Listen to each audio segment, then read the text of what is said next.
Assalamualaikum warahmatullahi wabarakatuh. Waalaikumsalam. Perkenalkan, nama saya Muhammad Denis Nova. Saya Nisa Zakia.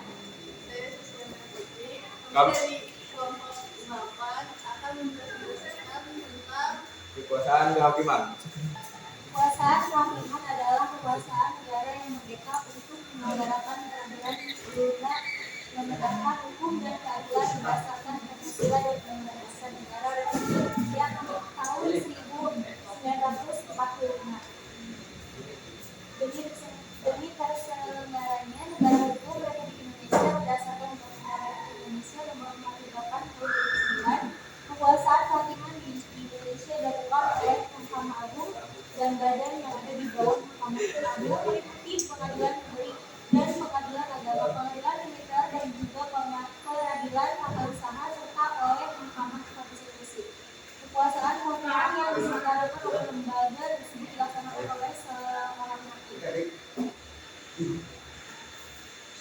Hakim adalah pejabat peradilan negara yang diberi wewenang oleh undang-undang untuk memeriksa dan memutus perkara yang dihadapkan kepadanya, namun harus berdasarkan asas bebas, jujur dan tidak memihak di dalam sidang peradilan berdasarkan ketentuan perundang-undangan.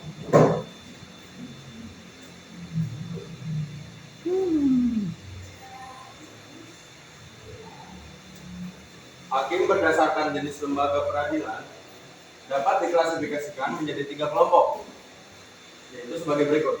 1. Hakim pada Mahkamah Agung yang disebut dengan Hakim Agung. Yang kedua, hakim pada badan peradilan yang berada di bawah Mahkamah Agung, yaitu dalam lingkungan peradilan umum, peradilan agama, peradilan militer, lingkungan peradilan tata usaha negara. 3. Hakim pada pengadilan khusus yang berada di lingkungan peradilan tersebut. Setiap hakim melaksanakan proses peradilan yang dilaksanakan di sebuah tempat yang dinamakan pengadilan. Terdapat perbedaan antara konsep Peradilan menunjuk pada proses mengadili perkara sesuai dengan kategori perkara yang diselesaikan. Sedangkan pengadilan menunjuk pada tempat untuk mengadili perkara atau tempat untuk melaksanakan proses peradilan guna menegakkan hukum.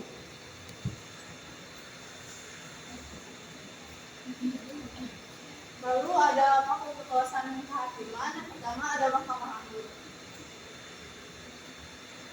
Tentang kekuasaan kehakiman dilakukan oleh Mahkamah Agung dan badan tempat hukum di bawah Mahkamah Konstitusi.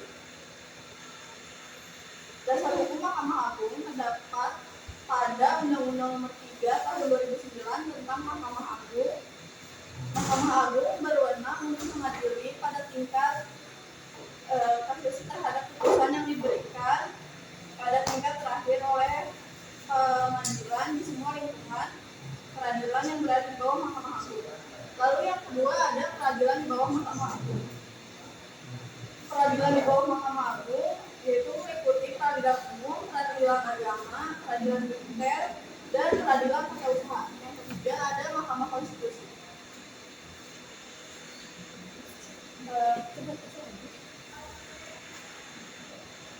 Perubahan atas Undang-Undang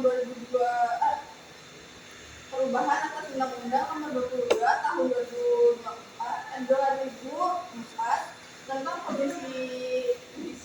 Komisi Yudisial mempunyai wewenang yaitu pertama mengusulkan pengangkatan Hakim Agung dan Hakim AD/HOC di Mahkamah Agung pada DPR untuk mendapatkan persetujuan. Yang kedua, menjaga dan menegakkan kehormatan, keluhuran martabat serta perilaku kehakiman. Yang ketiga, menetapkan kode etik dan pedoman perilaku hakim bersama-sama dengan Mahkamah Agung. Yang keempat ada Komisi Yudisial.